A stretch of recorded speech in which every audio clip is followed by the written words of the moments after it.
Army veteran sacrifices life in hospital tragedy by holding door closed.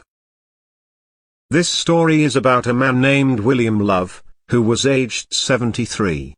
He was an old retired Army sergeant who was the patient at a clinic. He was having his proper and peaceful treatment until one tragic incident took place. On June 1st, he was at the clinic along with his wife named Deborah.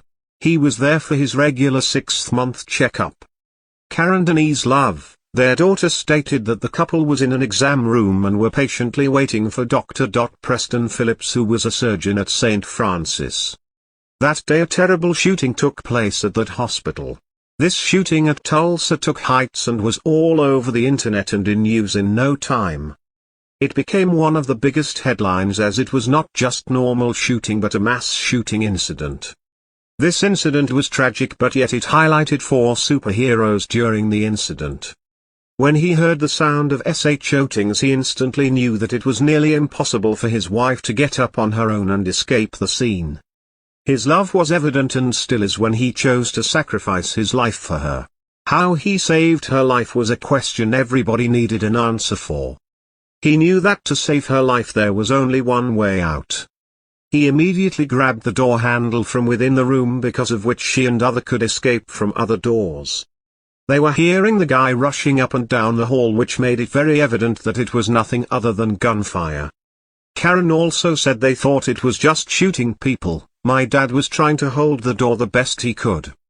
It's amazing to learn that he was still holding the door tight while he was getting shot, and his wife was a witness to the entire scene. With this, an amazing and strong marriage of 54 years ended.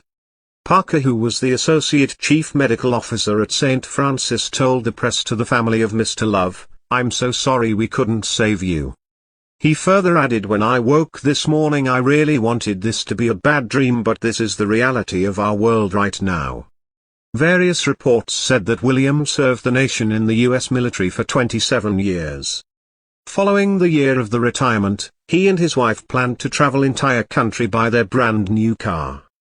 Alongside of being a sergeant and a traveler, he was also a grandfather to 8 cute grandkids and 6 great-grandchildren. After all the investigation, the news came out that the person behind the huge shooting incident was a 54-year-old patient who was called Michael Lewis. He was from Oklahoma and was suffering from spinal surgery at the Tulsa campus of the St. Francis Health System. Even after getting operated, he was suffering from back pain. Hence, he kept calling the hospital requesting to meet the doctor who had done his surgery. Unfortunately, his request wasn't taken care of instantly, so he decided to take his revenge in the most extreme way possible. He purchased an AR-style rifle just few hours before the shooting. The lead officer of this case was Wendell Franklin, who stated that Lewis entered the hospital with the gun and a letter which said that his main target was his surgeon, Dr. Phillips. The letter said clearly that whoever tries to block his way, he won't spare anyone. Lead officer further added he blamed Dr. Phillips for the ongoing pain following the surgery. Unfortunately, Lewis shot the 59-year-old surgeon along with 2 other hospital employees named Dr. Stephanie Henson and internal medicine specialist Amanda Glenn, a receptionist at the Warren Clinic where William also lost his life. He also informed that once Lewis had targeted Dr. Phillips, he shot himself before the cops could arrest him. The president and CEO of St. Francis, Dr. Cliff Robertson, made sure to give a call to the deceased family. In a press conference, he stated hospital employees who lost their life during the tragic incident were the 3 best people in the entire world and that they didn't deserve to meet their fate in such a horrible way.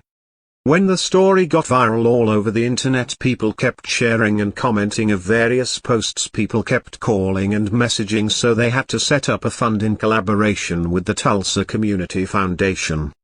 People were assured that once the funds are collected, it will go to the families of the victims, also to the hospital employees that got affected because of the shooting.